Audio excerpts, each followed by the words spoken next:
Welcome back, guys. Today I'm going to be showing you my tomatoes. I'm going to be doing this video in a couple of different intervals. I'm going to show you when they're really small, how I trim them and how they grow, how to have really good airflow, especially for the South. If you live in the South, this is great advice. How I get a lot of fruit off of my tomato plants and how I keep them healthy, which is really important when you live somewhere very humid because you get a lot of blight. So the first part I'm going to be showing you when they're small. A couple weeks later I'll give you an update. Okay, so I have tomatoes that I have not trimmed up and I've not suckered.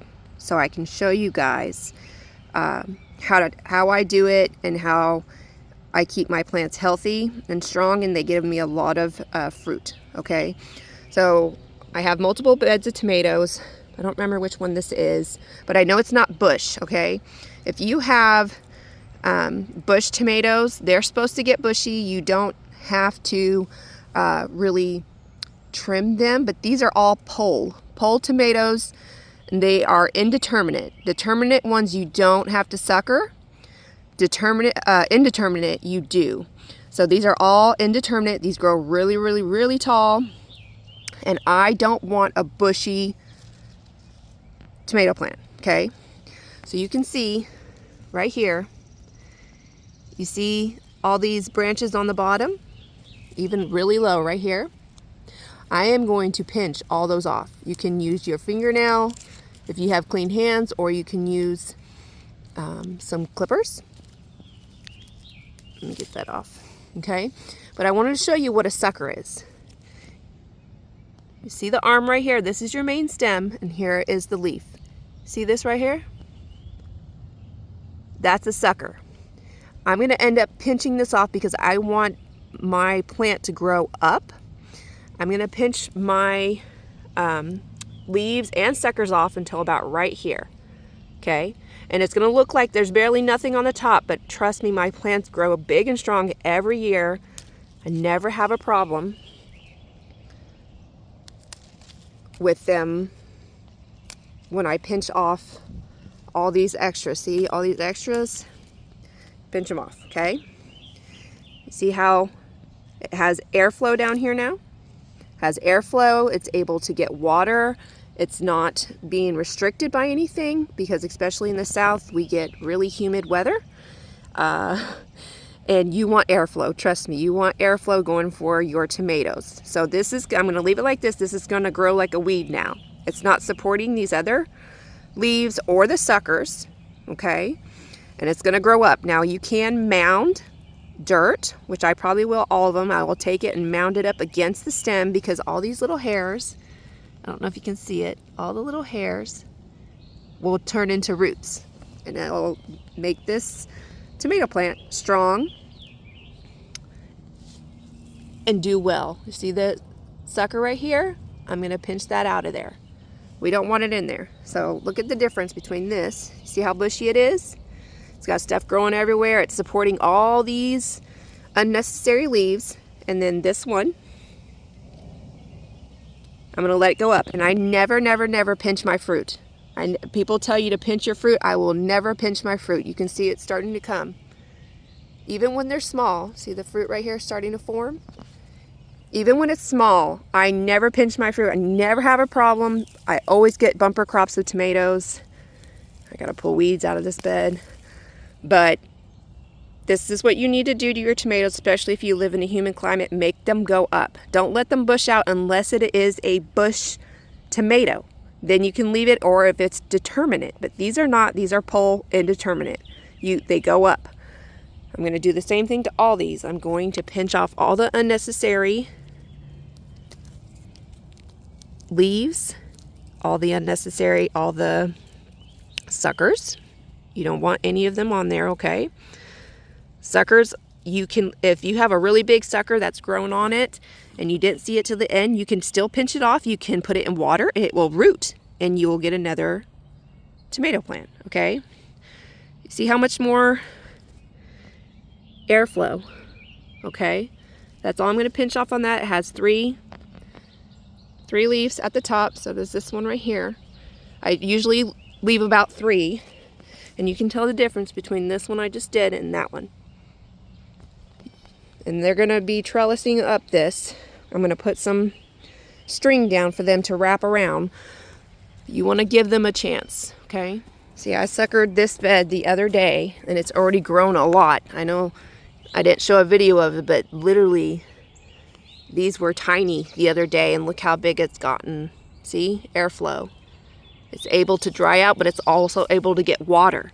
If you have really, really bushy tomato plants, sometimes it doesn't get water near the roots where it needs it. So we're going to pinch this one off. It's got 3 at the top. It's going to grow up. Sometimes they regrow because I already pinched this off before, right here. But sometimes they regrow in the same spot, but I'll pinch it off again. Pinch that one off. It has 3 at the top. Okay? Easy. Another thing I do want to say is if you have any, this poor thing got shredded. We had storms. Tore up my plants. If you have any that are touching the ground, I always pluck those off. If any leaves are sitting there touching the ground like this, pluck them off, because I know for us, where we live, where it is humid and yucky, we get really bad blight. And this will help with blight when you take the ones away from the ground, okay? Don't let it touch the soil or the ground if you don't have to. Oh, I wasn't even pointing it towards that. Sorry, guys. See? Look at airflow, okay? This is what you want. And it cuts down on blight too. You always want to try to cut down on blight because it gets our gardens every year if you don't take care of it. Okay, guys, it's been about a week and a half, okay? See how much they've grown? They're almost to the cattle panels like I said they would be. Now, you see the first set of fruit right here? Whenever you see this first set appear, I always feed my tomatoes with an organic tomato food. And it's about to rain, so I throw it down right before it rains, or if I know I'm going to water. See? They're almost to the top. See how it has good airflow down here? And the water, when it rains or if I'm watering myself, it can reach the ground. And the twine is great for holding them up. And I've trimmed them up. Let's see this bed. I got so many weeds in this one. I don't know why this one struggles. But I trimmed them all up. This one I left because it doesn't have very many leaves. I'll leave it if they're struggling. See, this one, get the nasturtium away. This one has 1 set and now 2 sets of flowers. And I was supposed to fertilize this already, but things got in the way. This one's a monster plant. It forked into multiple different plants, but I'm gonna leave it. I only usually have 1 leader going up, but this one forked into multiple different, and I'm just going to keep it for right now. But usually you just want 1 leader running up to the cattle panels, if you're using that, or whatever you're using. That one got missed somehow. I can make another tomato plant out of that. Good airflow.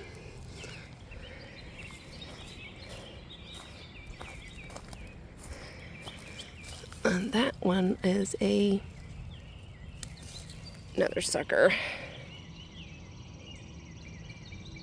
Remember to use these. These are free plants if you're able. Now, I will usually try to leave some leaves near the fruit, but sometimes it doesn't grow. See, I only took this one that was below it. It wouldn't do anything for it, so I'll probably leave one of these big leaves for this, but I think this is a certain variety that gets really leggy. But I tried to leave. That is look how big You see this? See, here's the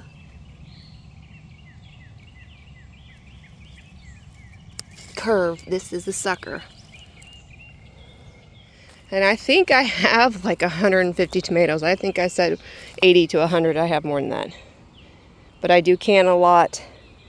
I make my salsa for the whole year, and then I also make tomato sauce. Diced tomatoes, if you want to check any of those videos out. I'll try to link them in the description. If not, search my videos because I do have really good videos for all of those. I love making salsa and diced tomatoes and tomato sauce. It's delicious. Now here's a bush cherry. So you see how it has, oh, we're getting little tomatoes right there. I don't know if you can see them. But it has lots of little leaders, okay? So it has lots of little places where they're gonna be. Remember, I don't sucker these ones. Okay guys, remember how I said I was gonna do this video in multiple stages? This is my tomatoes, not even a month later.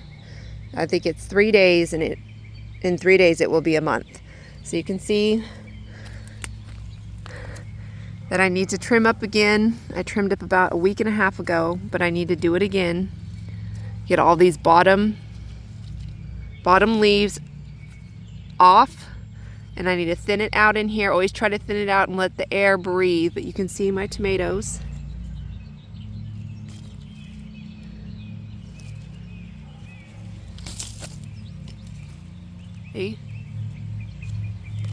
See how big they got? They're already into the cattle panel, and I'm weaving them every time I come through the garden. I try to weave them, and then also break off any suckers, and then I just try to weave them through the whole time.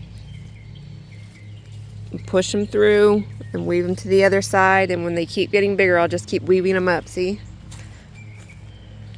They're huge, and I have a lot of sets of fruit on here. And remember, I fertilize them every single time it puts on a new set of flowers, because the plant's feeding a lot, and you want to give it food if you want a lot of tomatoes that are big. This is I think this is my cherry tomato bed. Yeah. See? But it has good airflow at the bottom. The water's able to get to it. Some tomatoes are growing faster than others. See, this one's not growing as fast, but that's okay. Still doing its job. Weave it through each time. Let the cattle panels, if you have a setup like this, take the weight. See? All tomatoes. Those right there are growing a little bit slower, but that's okay. Airflow. And I am literally trimming every couple of days, but I haven't trimmed in a bit. But you want to make sure you keep them trimmed. And remember, re-wrap if you're using any type of twine, re-wrap it sometimes to get it to your cattle panel. Only water right here at the base. Don't water your leaves. You're not watering leaves. You're not growing leaves. So water at the base, and it also helps keep down on blight. If you see my tomatoes, I have no blight on my tomatoes so far. And we have had a lot of rain, but it's dried pretty quickly. You get blight easier when either the leaves are touching the ground. That's why I tell you to trim them up, which I need to do because some of them are really big and they're almost touching the ground again. But also you don't water leaves. I don't know why people do that. It's a mystery to me. You water right at the base. I just want to show you in this area. I have nasturtium, basil, I have dill over here, and then I have dill again right here. Whole bunch of it. And then basil again, some calendula, which is another form of marigold, but I have other marigolds on the other side. It's really tiny, you can't see it. Right there. Dill, basil again, and I keep alternating them, okay? I have them everywhere. more basil, marigolds, basil, nasturtium. Let the plants work for you. Look, borage. Borage is right on the end. The bees love borage, okay? They love it. More dill, and intersperse them within your plants. All the plants. Those are really safe plants for a lot of things. Right here, I have a whole row of dill and then marigolds growing right here. And another thing about calendula or calendula, however you want to say it, I've heard it both ways, is the more you pick the heads, the more you snap off the heads, the more heads are going to appear. They really like to be, even at this stage, they don't have to be dead. Just pop it off, dry this. This is good for teas and soaps and all kinds of stuff. The more you pick them off, the more you're going to get. The same thing goes for basil. You see the little heads that are starting to sprout, that's going to be where the seeds are. You pop it off like this, okay? Top them all. I know it looks crazy right now, but it's going to force it to grow more out of the bottom and the sides. So you pop the tops off. You don't want it to go to seed yet. Pop them off. And it smells amazing. It smells great. Take this inside and use it. The more you pop the tops off, the more basil you're going to get. All right, guys, so it's really easy. Fertilize, you have to give them food just like you eat food. They need food every time they put new flowers on. It's the best way I've found to get a lot of tomatoes and good sized tomatoes. If you don't ever feed it, it's going to deplete their nutrients and resources from the ground. So you have to add it back in unless you have a lot of organic material in your garden, which I do, but I have a lot of tomatoes and I space them really close so I can put more in there. So they're gonna need feed just like anything else in your garden. But fertilize them, put a mulch down. I used hay or straw, wheat straw. You do get the little clumps of straw. Sometimes you just have to rip them out. Depends on how many are in your bale of hay. I've had a problem with that this year, but it's the first time that this happened to me. I know it won't always happen, but it is good to put down. It keeps it moist, especially when you water it. Water only at the base, and I mean right at the base. Don't water your leaves. That's nonsense. You don't need the leaves don't take up the water. Also plant companion plants right next to them, a lot of them. Intersperse them if you can. I put them on the rim usually of each bed. And remember, I put flowers, marigolds, dill, nasturtium, basil. They're really good ones. Trust me, they work. Borage works great. I love borage. I have it interspersed throughout all my tomatoes. You want companion plants, especially ones that repel pests from your produce. You don't want to have to fight pests the whole time. It's just nonsense. Nobody wants to do that. It's not fun, and it's a lot of energy to try to fight off the pest. But hope you guys enjoyed this video. Trim up your tomatoes, give them airflow, water the bottom, all these simple, easy things you can do to help keep down on the blight and get a great crop of tomatoes. So I'll see you guys next time. Bye.